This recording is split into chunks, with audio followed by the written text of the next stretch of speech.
Today's podcast guest is Paige DiCarlo. Paige runs the Mindful Humanist page on Instagram, and she puts out a lot of great content. She's a very eloquent writer, poet. We talk about her cat. We talk about her deconversion story. We talk about some of our religious family and seeing ex-church members at the liquor store once we're out of church and how awkward that is. So without further ado, please enjoy today's episode with Paige DiCarlo. Paige DiCarlo, how you doing? Hey, I'm good. How are you? I'm good. Yeah. Or as I nicknamed you, Paige Against the Machine. One of the better nicknames I've ever been given.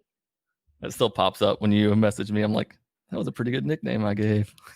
And it's also, I don't think you meant to do this, but it's an ode to like my goth, like just totally emo, angsty, like teenage phase. So it's perfect.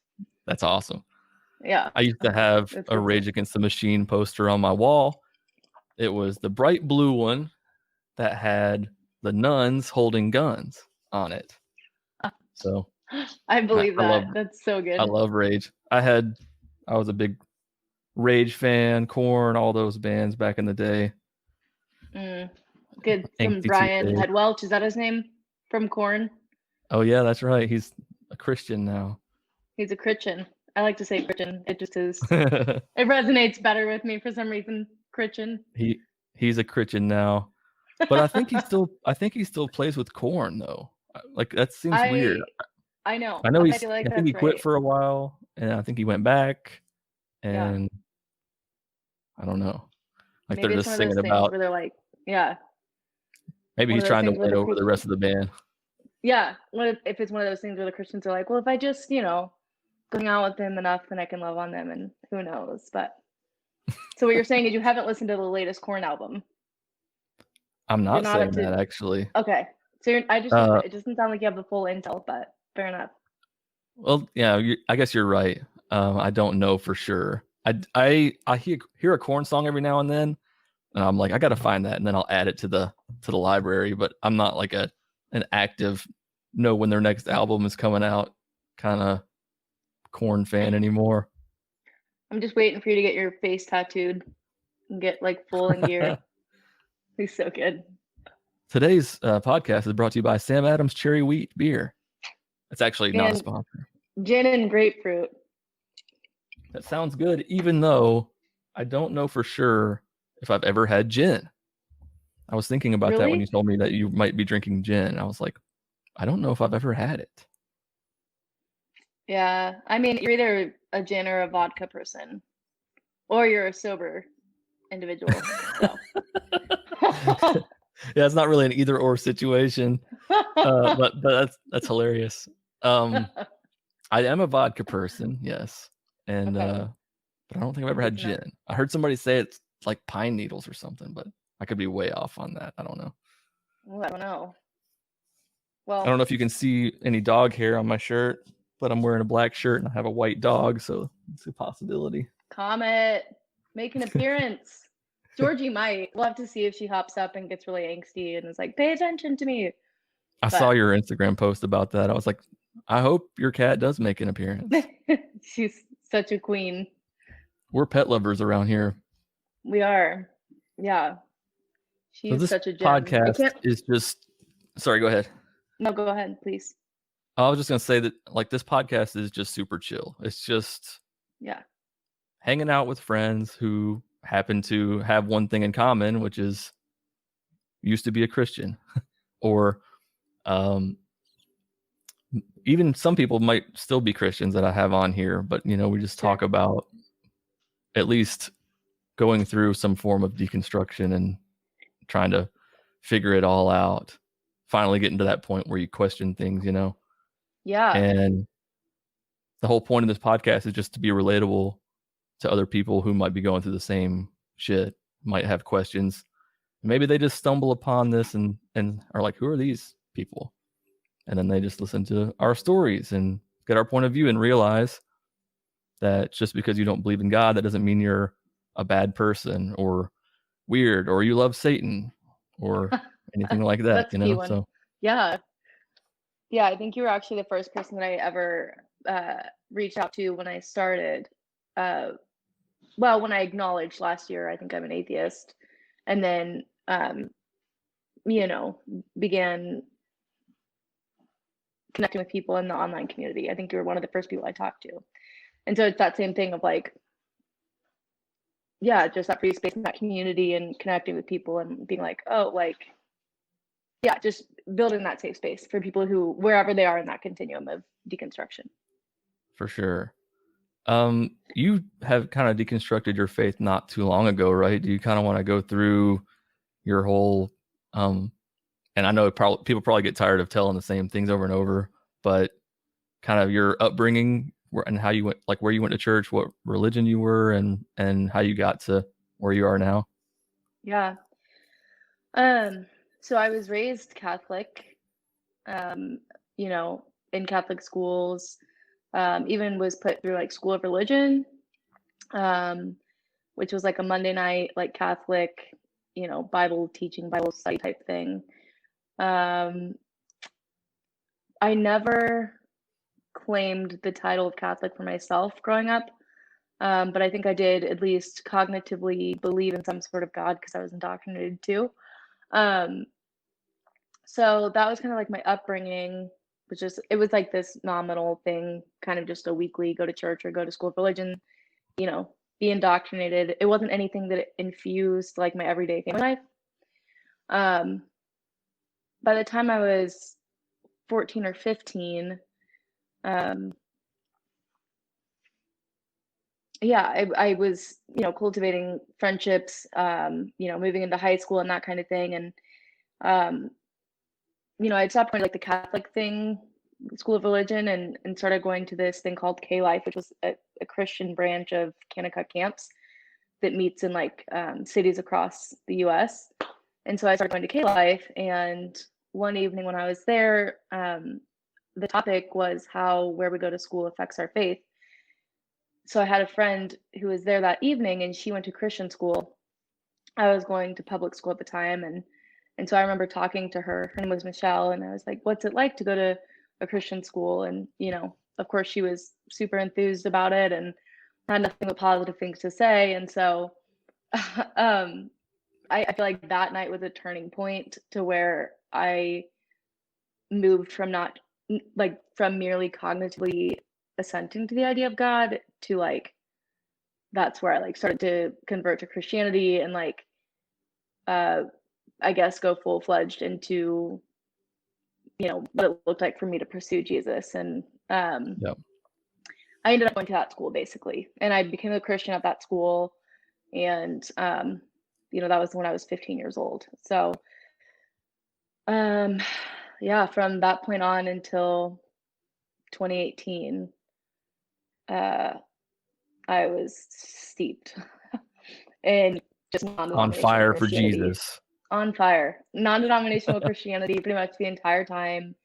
A lot of evangelical stuff, a lot of home churches and that kind of, you know, discipleship type deal, that branch of Christianity. So yeah. What did you say that the name of the when you first started the Catholic school thing, the Catholic whatever, what was it called? School of The Monday Religion. night thing, the School of Religion. Yeah. I don't know. Which you'd I'd think never it'd be heard of like, that. yeah. I don't know. It's this I don't know what. It just Catholic made me think of rock. School of Rock for some reason with Jack Black. That would have been I don't so know much why. better. Jack Black walks in and is like, "We're gonna talk about the Yeah. Virgin Mary." That would have been great. Hell yeah, Oh I'd my be a God. Catholic then. I would too. God, that'd be great. No, I actually was at like a toy and science store here in Kansas City, and like 2 weeks ago, and my School of Religion teacher was like shopping around, and I don't think she would know me at all anymore because I haven't seen her for like 15 or 20 years. I was like, You didn't go up to shit, her and be that's. like, "School of Religion." I was like, Peggy, it's me. I worship the Something's devil telling me you now. didn't do that. Something's telling me you didn't really do that. No, I didn't. I'm friends with one of the employees, and I was like, Oh, that's Peggy Eckert, and she's my former school of religion teacher. So that was funny because I haven't had a run-in with any of that, that former affiliation for years. But God, that That would is have been always so much weird. better if Jack Black would have been. I know it was weird. I It's don't weird think she knows me though. when you get out of church and then you see those people out in public. I don't mean anything by those people, but Yeah, you no, I know, get what you're saying. like one time I went to Kroger and like this was not long after I stopped going to church and I had a buggy or cart, whatever you want to call it, buggy full of beer. And I saw one of the ladies that I went to church with and she was like, "Hey," like looking at me, and then she would look down at the beer and then look back at me and then look back down. I was like, I'm getting judged so hard right now. God, that checks out. All right, Yeah, be blessed, be blessed. And I was like, the Lord I'm bless gonna go and get keep fucked up. you. I'm about to go get fucked up on this booze. God, I get what you mean. So this place where I'm living right now has a coffee shop that we just opened up, and the coffee shop name is Vested Coffee, which the definition of vested, I looked it up recently and I kind of forget, but it basically means to be like, I mean, You have an interest in something or whatever. yeah, just like, it's like, you'll have to look up the definition because it'll totally check out like why it's a Christian coffee shop. And so I'll It's go always down there these to like like, kind of subtle Christian coffee shop yeah, it's names. like we're vested in Jesus and like that kind of thing. And so I'll go there to do work or sometimes, or sometimes just grab like espresso beans for my machine. And if I linger there for too long, like every single time without fail, there's people, just talking about being on fire for Jesus and what it looks like to love people during coronavirus. And it's like inescapable. So I like run into that regularly now, which for a while I didn't, which was nice, but it's been an Yeah. interesting intersection. So My favorite local coffee shop here is Blood of the Lamb. It's Blood of the Lamb coffee just I down don't the road. believe you. It's pretty good. You shouldn't. I don't. Are you for real? No. Oh my God. Okay. There's a place here in Kansas City also called Higher Grounds Coffee, which is affiliated with IHOP here in Kansas City. And it's just like, corny Christian coffee names. But yeah, so I was basically a Christian from, 2009 to 2020, really, because I, only just 1 year ago was able to say out loud I'm an atheist. So it's been quite the journey, So what was the first crack in the foundation? What kind of started you going down that road? Because you don't really just flip that switch to I don't believe anymore. Yeah, that's true. Well, I think it would have been about 2.5 years ago, October 2018. I had at that point had been really heavily steeped in like two non-denominational churches with some very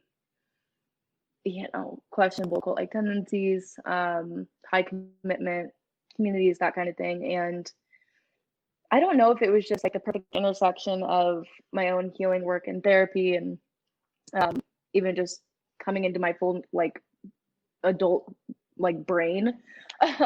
Yeah. That intersecting with the mounting cognitive dissonance that I was experiencing in these high commitment communities and in these churches, where it was like, in 2018, the cognitive dissonance had mounted so much, and there was just so much pressure of like things were starting to like, I was noticing that things didn't feel aligned anymore with what I was being told to believe and what was being taught to me in my own experience. And so I ended up, I think that was, it was mounting cognitive dissonance that got me to be like, I can't handle this anymore. Like, I have to reckon with this. Mm-hmm. Something isn't right. And from there, I think the actual like doctrinal pieces started to like, show themselves, where I was like, oh, I don't believe this anymore, and this is questionable, and this doesn't add up, but it was just like, yeah, Georgie making her appearance in the background. Yeah, I see that. Oh, cat up on the cabinets. Assumes the highest place in the house. I'm so glad that my dog can't do that. Holy crap. It's she makes sure that we revere her. So yeah, it was the mounting cognitive dissonance, and I think honestly growing into my full adult brain where I was just like, I have to pull back. This isn't like, I can't breathe, I can't live this way. So from there, stopped going to church, started examining things, and then started kind of like returning home to myself, if that makes sense. I know that sounds extremely corny, but when you're told to disown yourself, I think a lot of people will resonate with what we mean when we say that. So, yeah, I don't know. And so did you like start actively seeking out people on social media and like other accounts about religion, or what made you stumble upon like my page and stuff, for example? Yeah. Well, I mean, I think that's a good question, because I think back in 2018 when things started to, fragment and the pieces started, shifting, I originally went into that year of like, okay, I want to be the best believer I can be. Like, I want to be the most robust, strong, doctrinally sound believer that I can be. And so I went into that year like, okay, I need to really hone in on this and reevaluate. And so I think I should know this, but I've disconnected from scripture a good amount, but I think it's 1 Timothy 3:16 or something like that, or 1 Peter 3:16. That's like, always have a reason for the hope that you have, and and give your reasons with gentleness, that kind of thing. People will know the scripture I'm talking about. But I went into that year with that in mind, where I examined things, and that's actually when things began to fall apart. And so at that point, like late 2018, early 2019,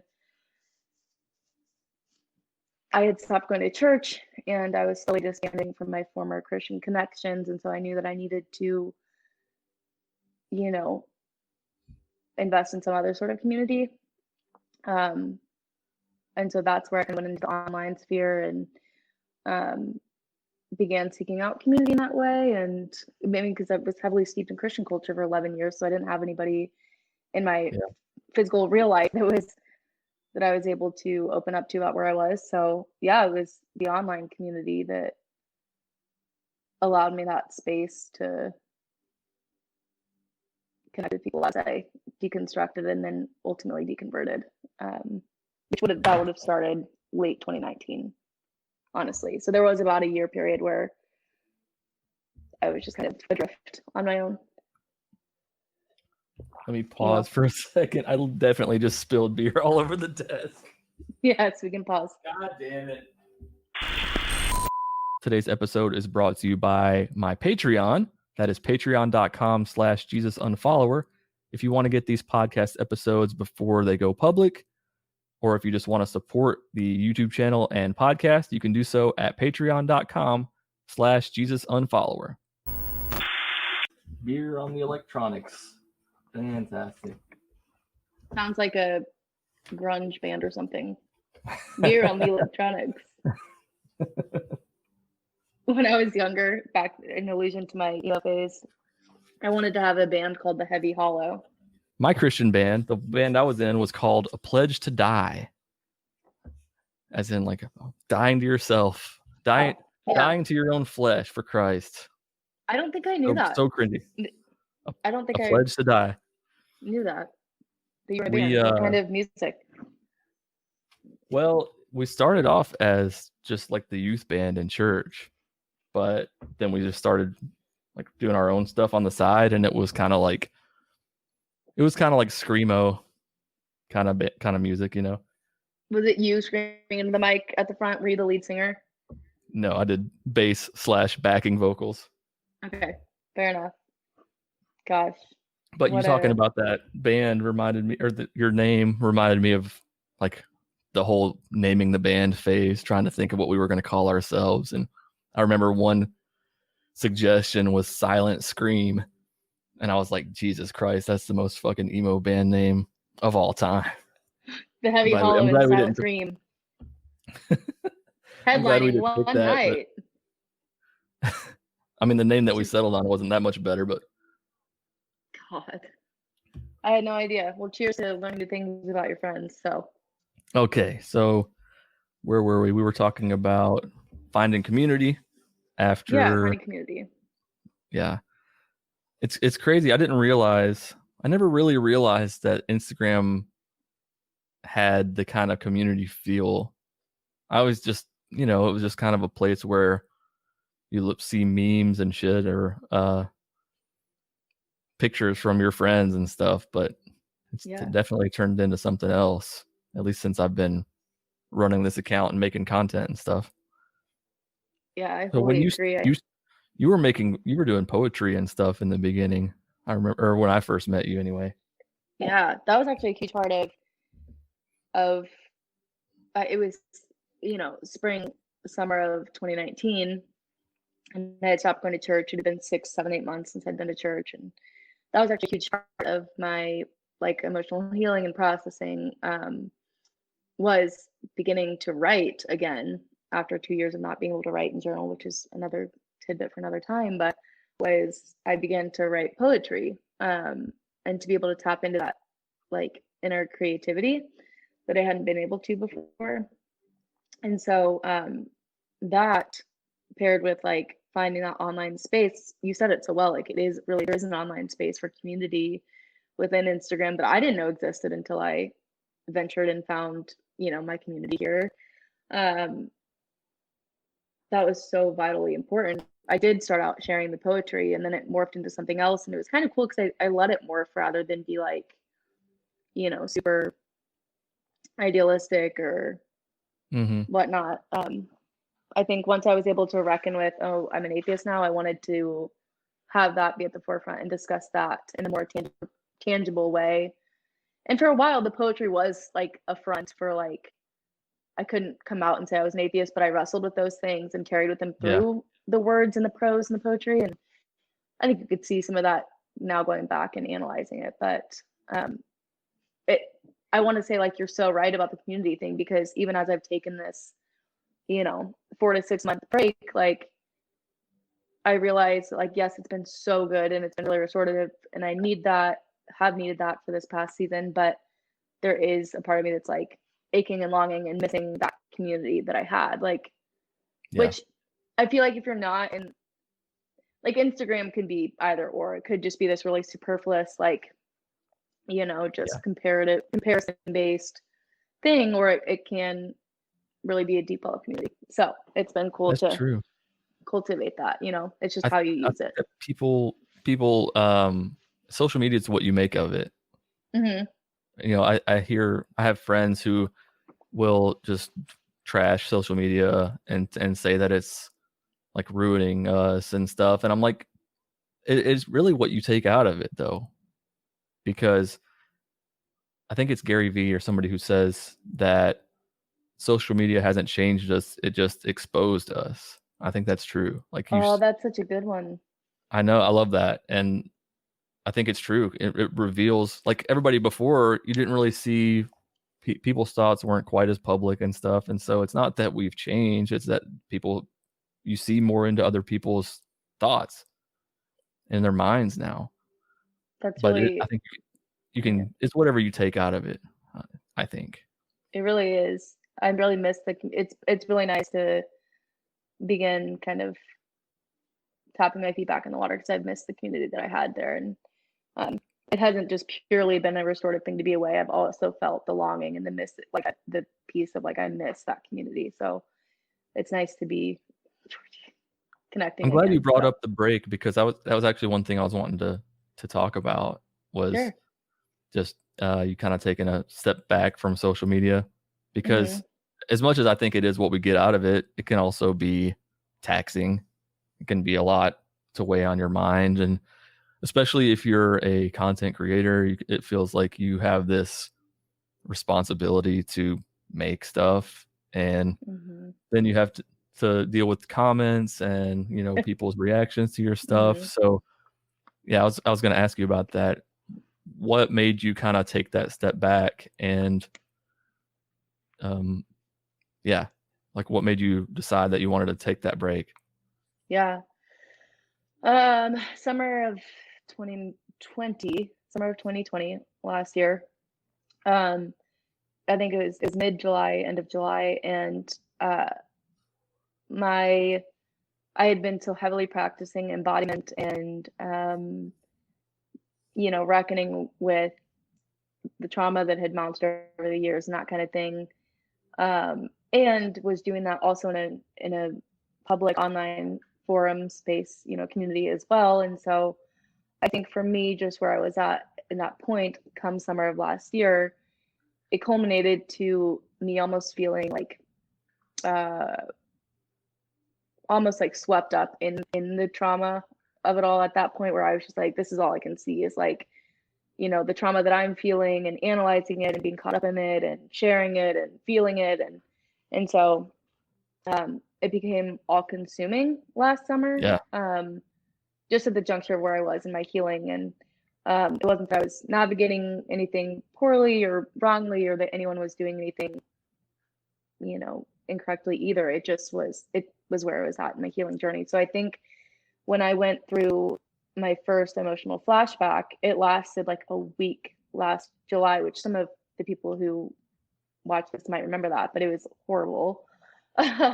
Just like the most terrifying week of my life, and just so confusing. And so I think after that, I got spooked and was like, I need to take a step back. Like, this has been a really good community, but I need to wean off a little bit and make sure that I can find like safety again, and just experience everyday regular life without having to be in the throes of my trauma or sharing it. So That makes sense.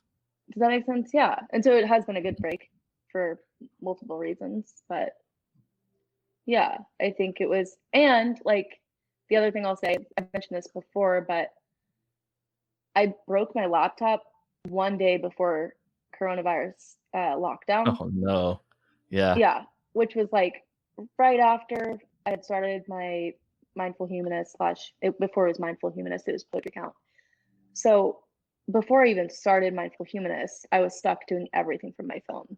So that was also a huge piece of it, is like, I didn't have a planning app, I didn't have a laptop or anything like that. Like, yeah, that was compounding everything, because I was like trying to create content and interact, but I was doing it on this small phone screen, all the while feeling my trauma, and I couldn't imagine. not having like any organization. And I was just like, fuck, like I was like, I need a break. So now I have a laptop, now I have Wi-Fi, Bluetooth, I have tools that I need, which is really exciting. So you're on your way back. So you're like slowly stepping back into posting things, right? Are you just kind of, you have a plan for that, or are you just kind of taking your time with it? Are you just sharing stuff, your stories for right now, or? Yeah, I think the original vision I had in mind was that I'd be like, woo, returning in January 2021, but allowing myself to kind of feel out what I need and give myself space to do that. And I think the plan is to just kind of trickle slowly and begin to show up a little bit more, interact with other people's content still, and then really like behind the scenes, like this year, with the tools and resources that I now have at my hands, like begin to plan that content tangibly and just take the pressure off myself, because I do put a lot of pressure on myself. That's a big one. Yeah, you don't want to come a lot. Like, what is that? Yeah, you don't want to come back full force and burn out really quickly.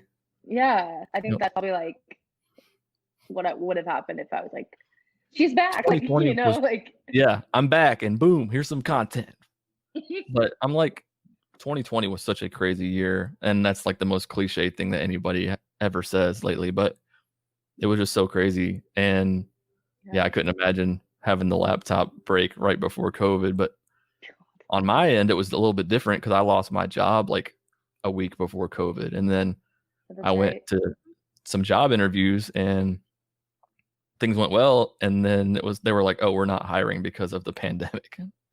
And so then it allowed me to have a lot more time to do this, to create things. And so like I like hurled myself into, I'm glad I have had this, because I don't know, like without it, I don't know what I would be doing.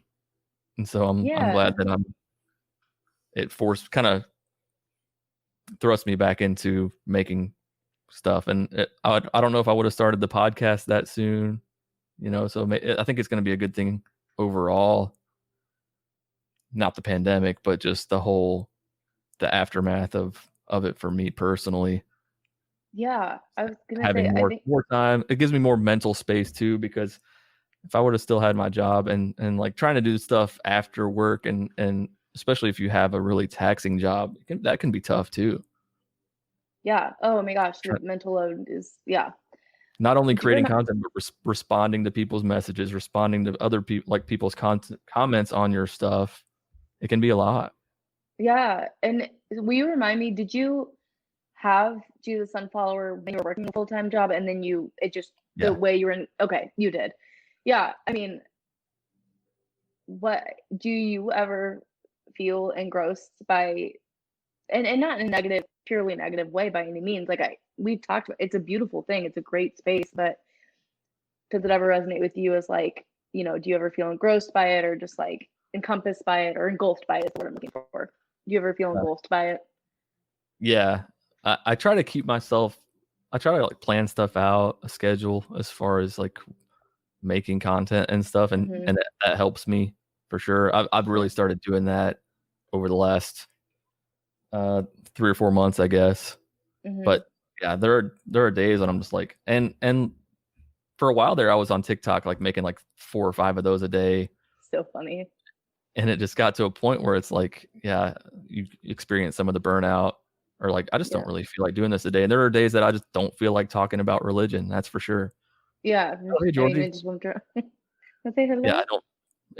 It can get a little tiresome sometimes, but I think about the bigger picture. I try to, Yeah. of like, people need this kind of stuff. People need this content, Mm-hmm. even if it's just a stupid meme that I make that might make somebody laugh. But maybe they're having a shitty day and they just need to laugh at this because the way that the last year is gone. I think people need laughs sometimes. It's just been so heavy. Yeah, I feel like, um, you know, meme content creators, that kind of thing, or I think even probably you have endured some critique or ridicule from bozos, or whatever. People are just like, that's Yeah. not tasteful, or that's, whatever. And it's like, comedic relief is a massively important part of like healing, and like being able to just endure, like especially 2020 and what we went through. Like I totally like, I love that you're able to bring goofy, humorous content and also provoke serious conversation. Um, Right. I absolutely think that there is unparalleled value to, being able to laugh and like let loose and make a joke of something, and I think you do it tastefully. So it's just, I will always be a proponent of. I think that's probably why I lose so many followers, because I'll get somebody who will follow me for like a more serious post I make, and then the next thing I post is something about like a SpongeBob meme, and they're like, I didn't sign up for this, you know. But I don't care. Like I'm Like, like, reckon with me. You got to take both parts. exactly. No, Um, it's been really important, vitally important, no matter what stage you are in life, to be able to let loose and laugh. And so, my favorite quote of all time is from Milton Berle, and it is, "Laughter is an instant vacation." It's my favorite quote, oh, that's a good one. I like because I that. love, because just for even if it's just for a second, it's like you forget about shit. You forget about Yeah. the world. I And I mean, love it that quote. physiologically too, it totally Right. like allows your body to like be at ease for, even if it is for 15 seconds while you're laughing, or a split second while you're laughing. It's like your body Yeah. is able to be like, Like I'll okay, just I'm turn like on experiencing I'll just pleasure. watch comedy. I'll watch comedy movies all day long just to keep from crying. I'm just kidding. Dead I'm most inside otherwise. Yeah, exactly. Oh my gosh. Yeah, so I'm excited for 2021 and just kind of slowly returning and engaging with the community that we have and that we share. And um, I did envision originally like maintaining like interaction with other people in this interim, and I didn't so much do that because I got a kitty and then went hardcore making a kitty Instagram.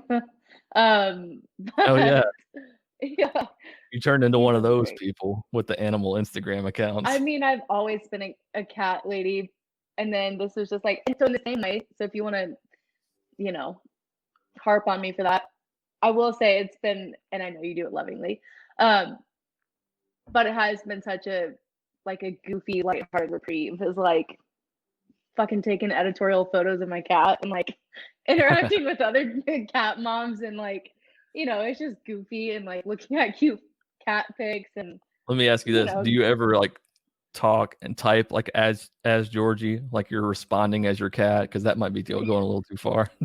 Do you? Oh, I mean, that's that's why fine. Mindful Humanist is separate of whatever Georgie's handle is, which I won't put out at this moment in time, but I do a little bit of both. It's so fun. It's such a good That's reprieve. hilarious. It's just like shooting the I'm just shit kidding. and just I'm like, just kidding with you anyway. no, I know. I give myself a hard time. It's super goofy. I do dress up in bandanas, but I will never, and it's like a goofy thing. I'm never gonna dress her up in like a full on fledged outfit and be like, I mean, it's all in goofiness and good fun, like, Yeah.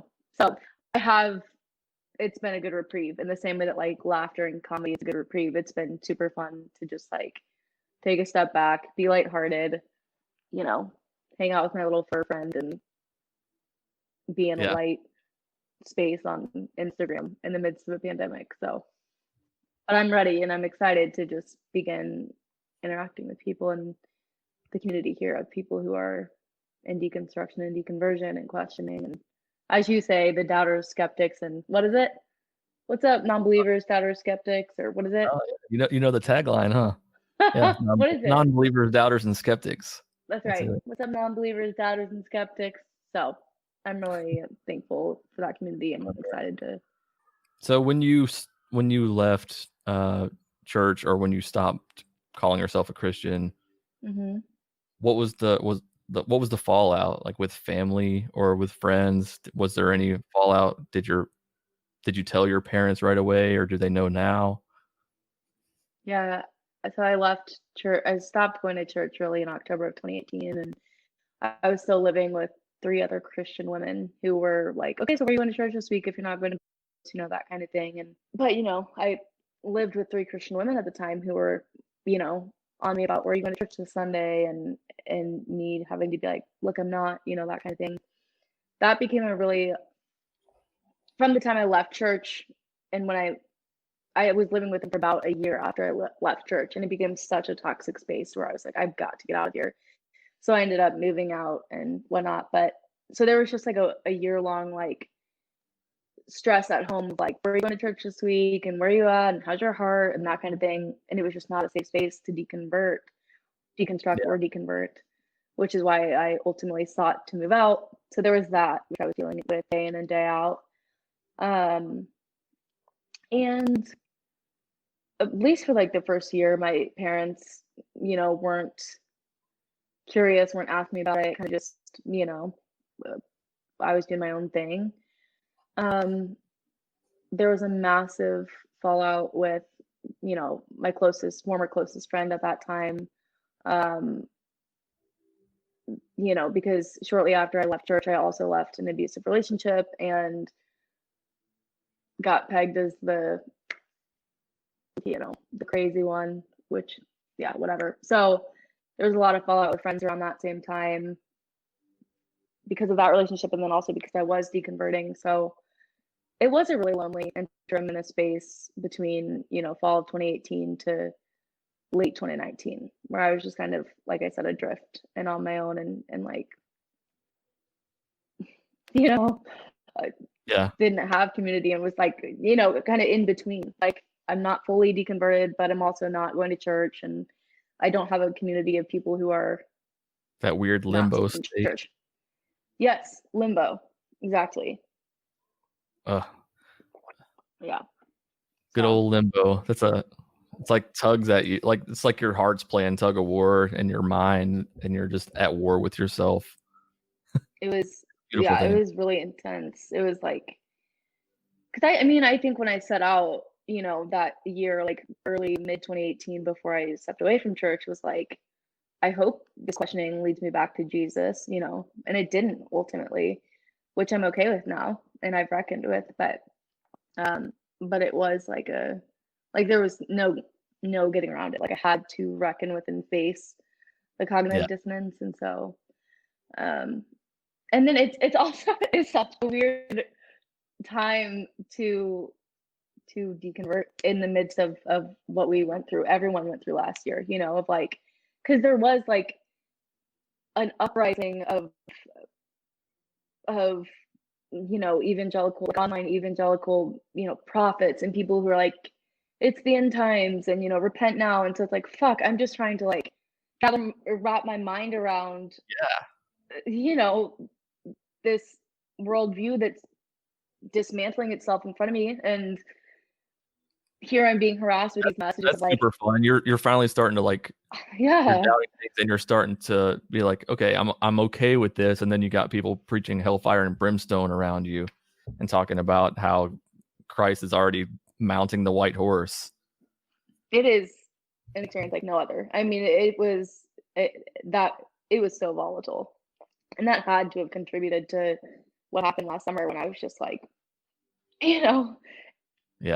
just like just encompassed and engrossed by I've heard of a few people deconstructing during the pandemic. I've heard some people saying like deconstructing during the pandemic. I'm like, man, that's got to be just tough.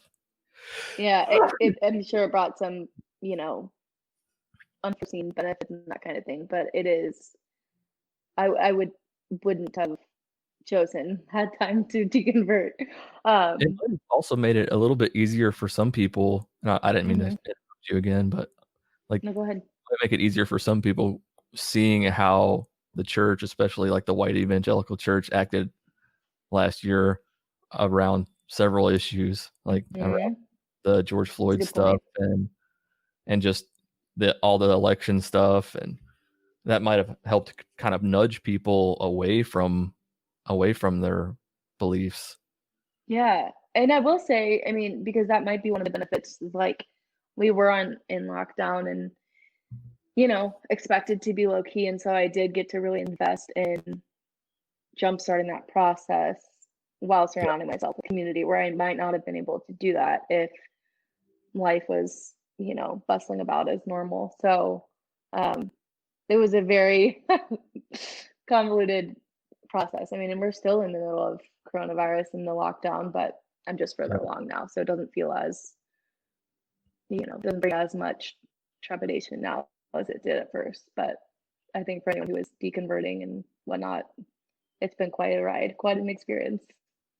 Yeah, I'm sure. I'm glad that you brought up the Judgment Day thing and the end times, because literally just today I've seen 2 posts on Facebook. The first one says, "I guarantee you Judgment Day won't be rigged." Oh my God. Implying that the election was rigged. That was posted by a family member. I got that, but maybe other people didn't who were watching. Oh my, that was posted by your family member? A family member, yep. And then wow, I don't think I would know that. Okay. The other one, on Judgment Day, you'll wish you had been biblically correct, not politically correct. And it has like 10 likes, and everybody's like, amen, brother. Oh my God. I honestly, I think if it weren't for my Facebook page that I run, I might not be over there anymore. It's a pretty shitty place.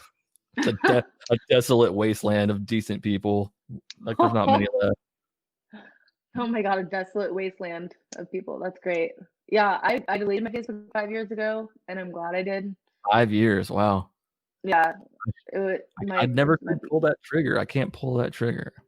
It was 5 years ago. It took me 2 hours of undivided attention searching the recesses of the internet to figure out not just how to deactivate my Facebook, but how to entirely delete it. And I was livid. Like it took every ounce of my energy and focus for 2 hours scouring the internet. Like I don't even think about what it would be like now to. I've heard people say that they tried to delete their account and it would only let them deactivate, and they couldn't figure it out. And so I figured it out, but it took me a long time, and I do not remember the process. You back in. They do. It's like you can deactivate your account for 14 days and then they know you're going to say reactivate, you know? So, but yeah, it is a desolate wasteland in some capacities, but at least you have the. Go I ahead. question my life decisions every time I go over there. But luckily, at least you can mute some people and you can join groups. So yes, and that this helps a little Facebook bit. Marketplace, which I am going to get on this week and put some. I didn't really know about it, so there are some benefits still to Facebook. I guess you wouldn't know since you've been gone 5 years. I was gonna say, I wonder what. And Snapchat, I deleted Snapchat like 6 years ago, so I'm like, I don't know like any of the features. It's still the exact same. Snapchat is basically the exact same, yeah.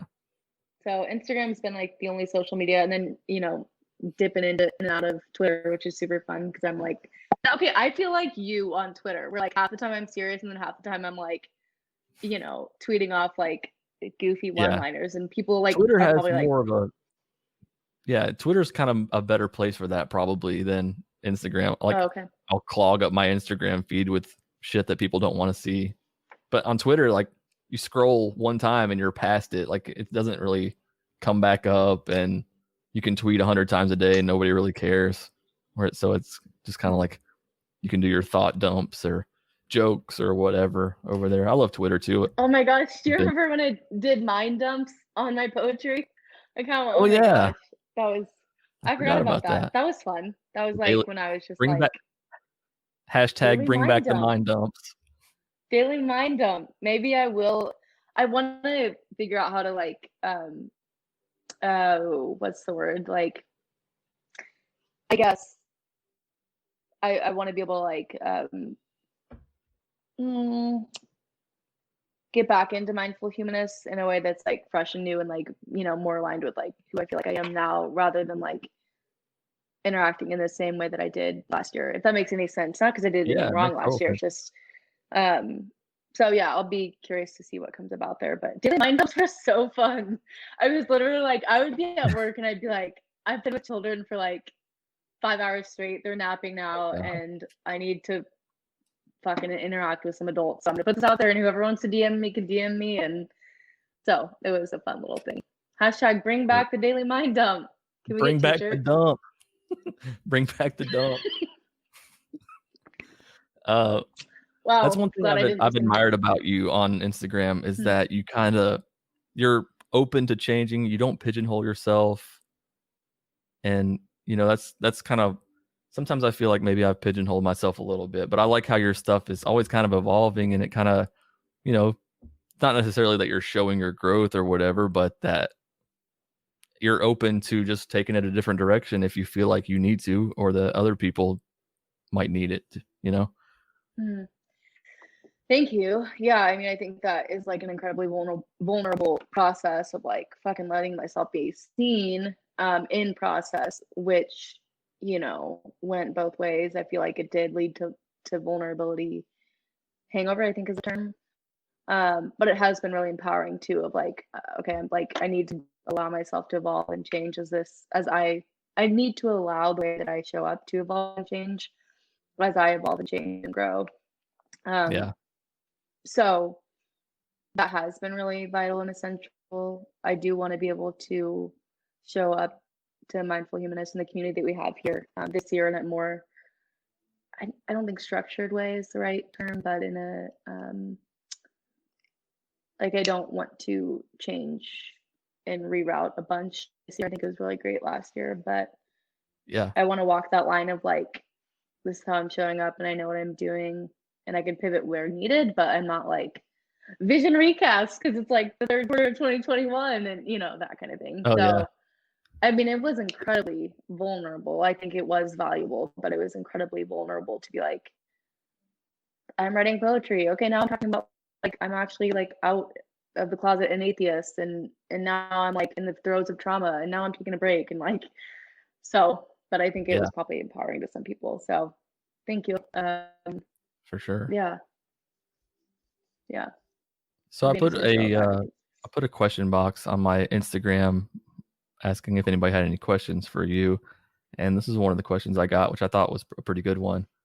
And how do we have autonomy without feeling the need to consult a God before every decision?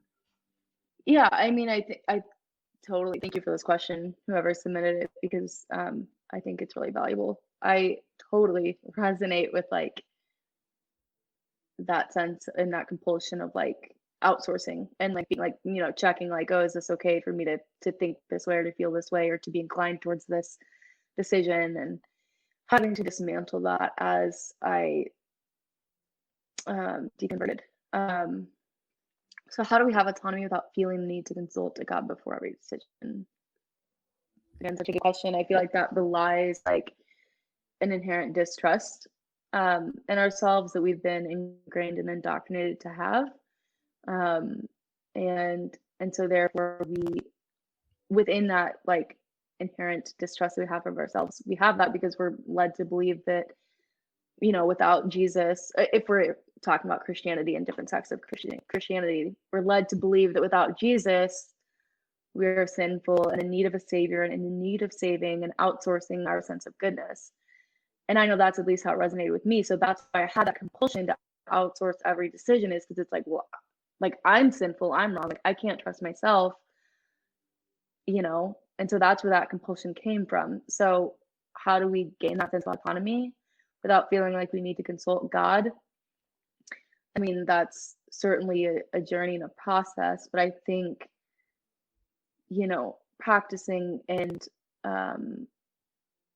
cultivating a sense of trust, repairing trust with ourselves, and whether that looks like reviewing instances where we've made decisions that were sound, in the past based off our own judgment, or whether that looks like we've never done that before and so we have to start practicing that. I think we can start like practicing autonomy and get away from the compulsion to need to outsource our decisions by slowly, like, and surely, maybe it starts with really small decisions, but Yeah. just going with our gut, trusting ourselves, and just letting the data play out for itself.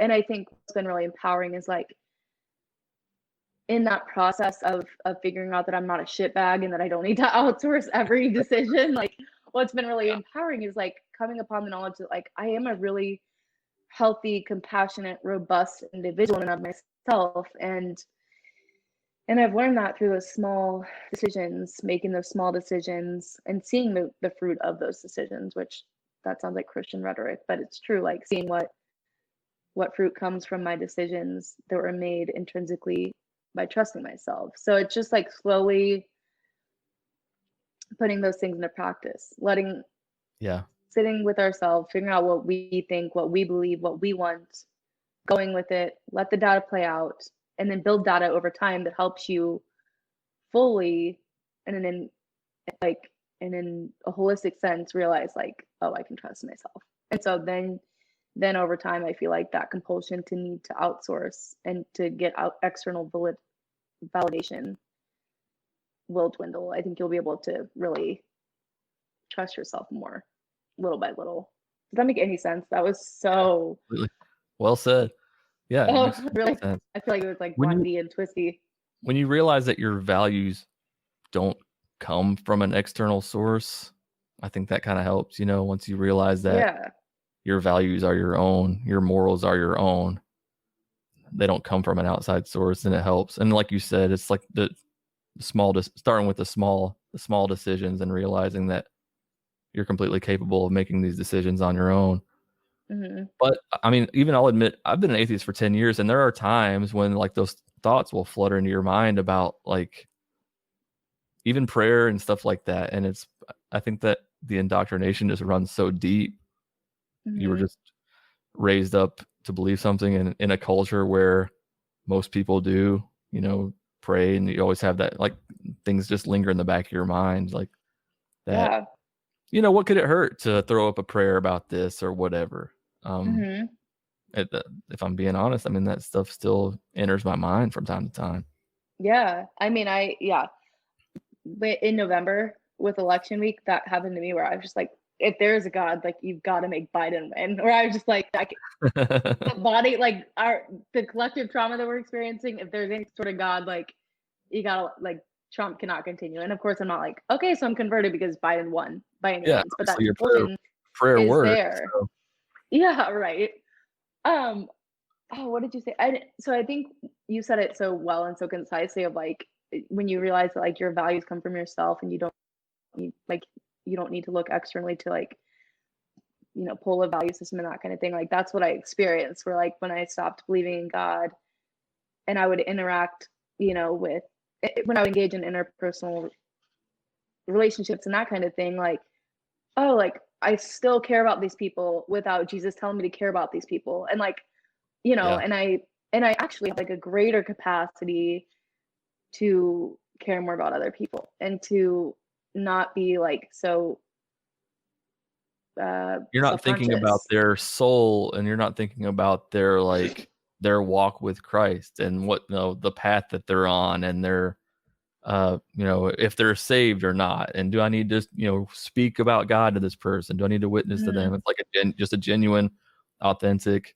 You just care about the person. There's no like other motives going on in your mind where you're like, for me at least, back in the Christian days, I would be like, all right, I need to talk to them about this. And like my secular friends, I would be like, I need to, tell them about God. The church is hammering that in your head that you need to be witnessing to your friends and stuff. But once you get out of that, it's like, no, it's just about Yeah. friendships and relationships.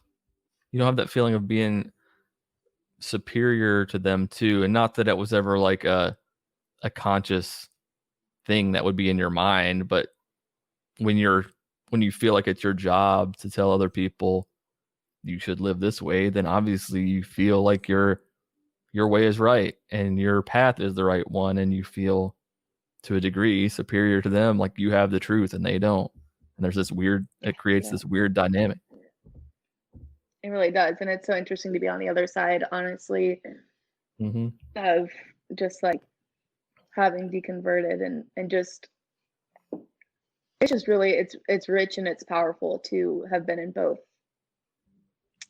had my feet fully in both waters of feeling like I have the truth and other people don't. It's on me to share it versus we have epistemology and we have some basis of how we know what we know, but there's mystery and we don't need to have like a God of the gaps. Like we can let certain things remain as they are. And that's like one of the other things too, is like I've met so many atheists, yourself included, who aren't just like, no, God exists whatsoever. And there's, only the tangible, physical, real world is true. Like there are some atheists like that, but like there are plenty of atheists who acknowledge space for mystery and unknown, and that's okay. Like I think you've even said it before, like it's okay to say I don't know. Like that's great. Exactly. The problems come in my mind. I think the problems come in when we feel like we have to have all the answers right now. That creates issues. That's what creates the God of the gaps and stuff is like, well, we can't not know. We have to have the answers. We have to know how the universe started. We have to know. We really don't. We might get there eventually, but that doesn't mean that we have to know right now. And some people are just point blank not okay with that, not okay with not knowing. They have to be assured that there's something else, that we have the answers. Yeah. And I understand that like that can come from rich and complex, backgrounds of trauma or whatever it is, but it does become problematic when we can't leave space for the reality of what it is to be human, which is we're not going to know everything, and we're evolving, and we're changing, and we're learning, and we're adapting. I think that people have a misconception about what the word atheist means. It just carries all these connotations with it, of people who just think that it means that somebody who hates God, or somebody who just says there is no God, it's not possible and stuff, but it's just not. So that's why when I told my parents I didn't believe in God, I didn't use that word. I didn't use the word atheist.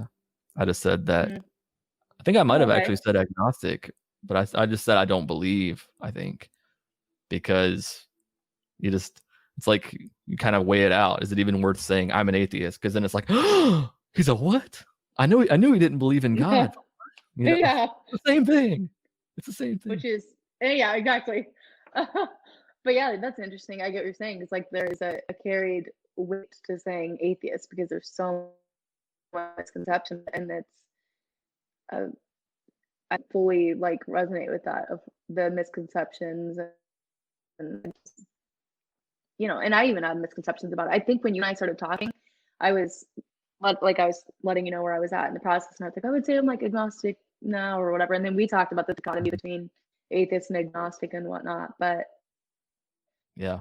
yeah, I mean, I think there are some beautiful conceptions of the divine, which I've said this before. There are some great conceptions of the divine.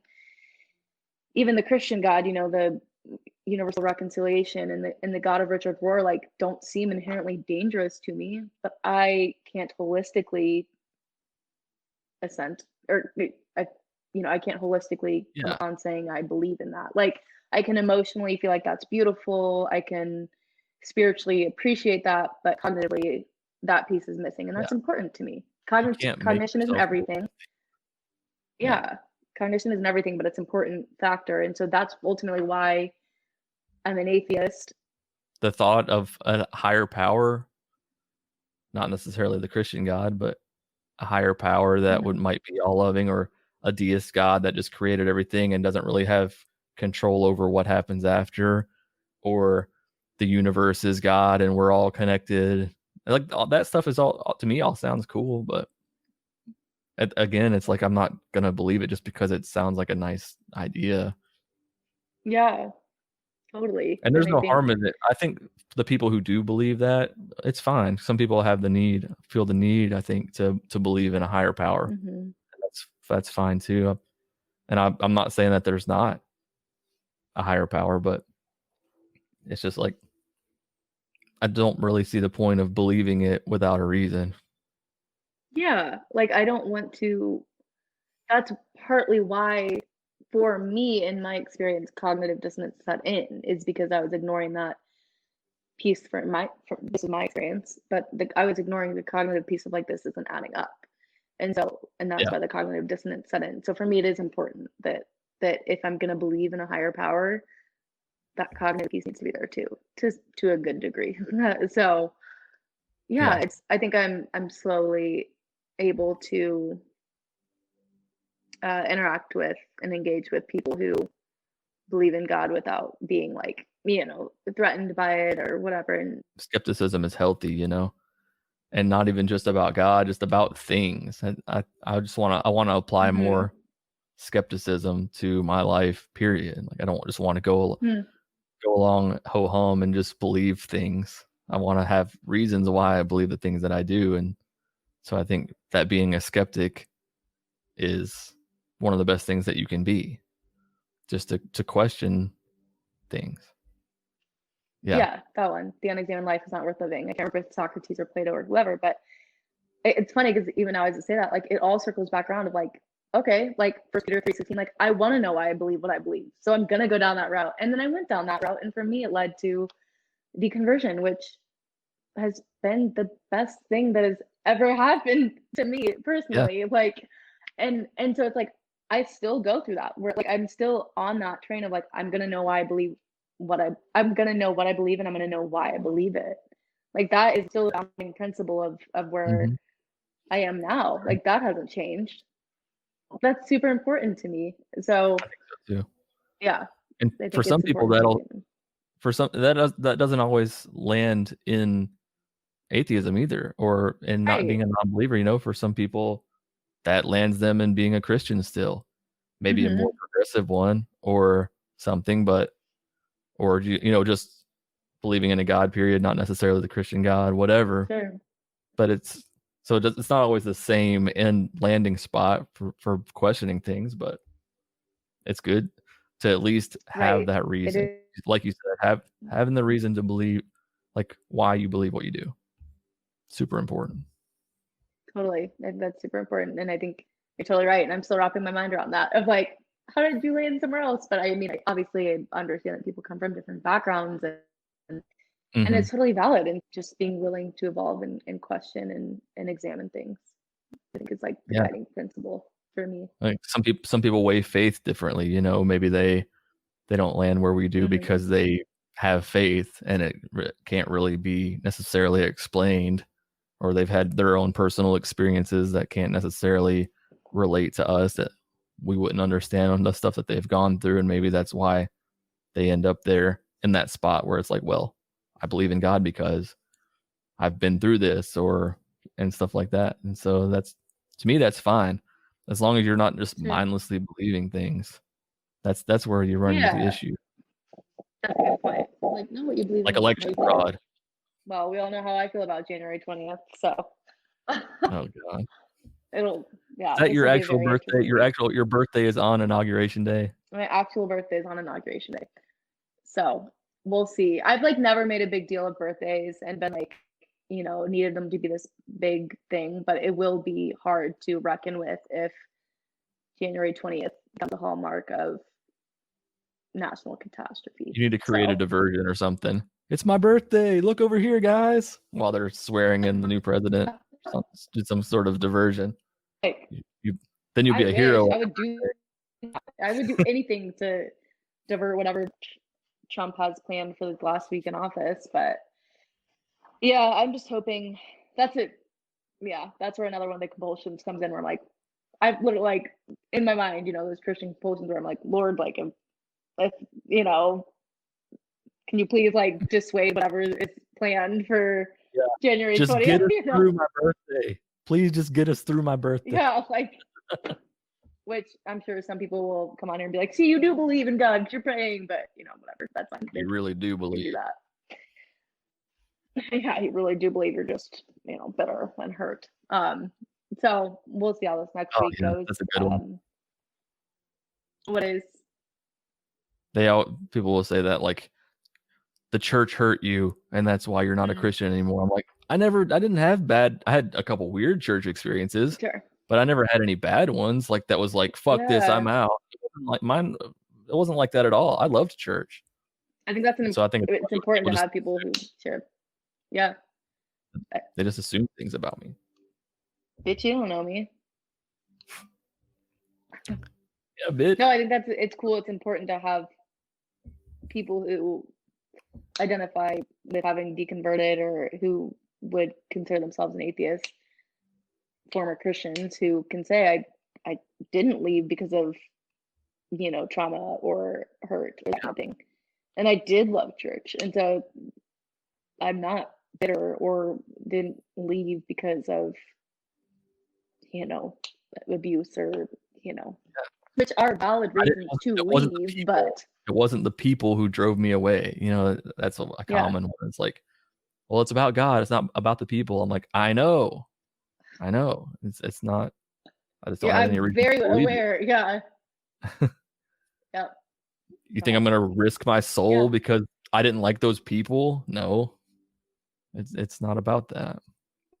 I need more credit. I remember I had so you asked earlier if my parents know and what the fallout has been. And my mom has been pretty cool about, when I finally came out to as atheist back in like August or September, maybe, I can't remember.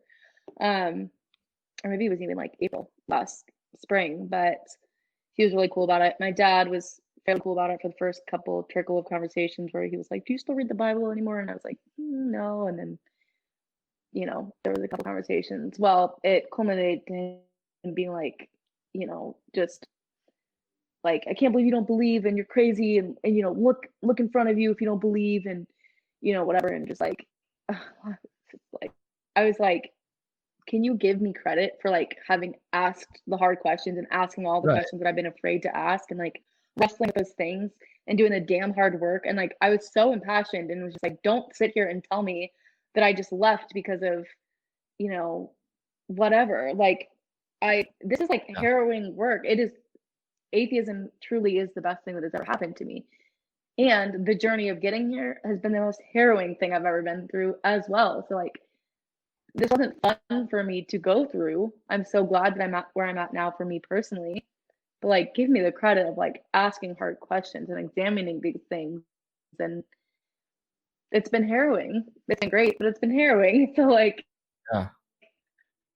It's like, I've I asked think hard questions and can't sometimes when ask you any have hard questions. those first couple conversations with people, especially family, they feel like there's this sense of like, well, he'll come back or she'll come back. You know, they don't really mean that right now, or they don't really believe that. That it's almost like they can't really compute that you're being serious and that you've thought it through. That maybe it's just something you're going through right now, and that's why you don't believe. Yeah, seriously. I mean, it's funny. I'm actually the only. My mom's probably a Christian believer, I would say, but I was like the only Christian in my family, like practicing, like engrossed in a Christian in my family. So it's just been funny having deconverted because now I'm like the highlight, like focal point of my parents between us and my siblings because none of my other Christians or none of my other siblings have been Christians. Yeah. And so it's not like they then deconverted. Well, I deconverted, so now my parents are like, "Oh my God, you're atheist." I'm like, "Do you realize that like my other three siblings are probably also atheists?" Like, Yeah. what? You know? And so it's just like it's quite They just didn't get to see the whole journey of you being Christian, and then like they didn't see that with them. So it's a peculiar thing, but That is my weird. relationship with my parents is fine, and they ultimately respect my journey, and I've been able to reckon with what they think about it, and you know they reckon with me. So I'm thankful for that. You know, it could be a lot worse. So yeah, I think I'm happy Cool. with where I'm at right now. Awesome.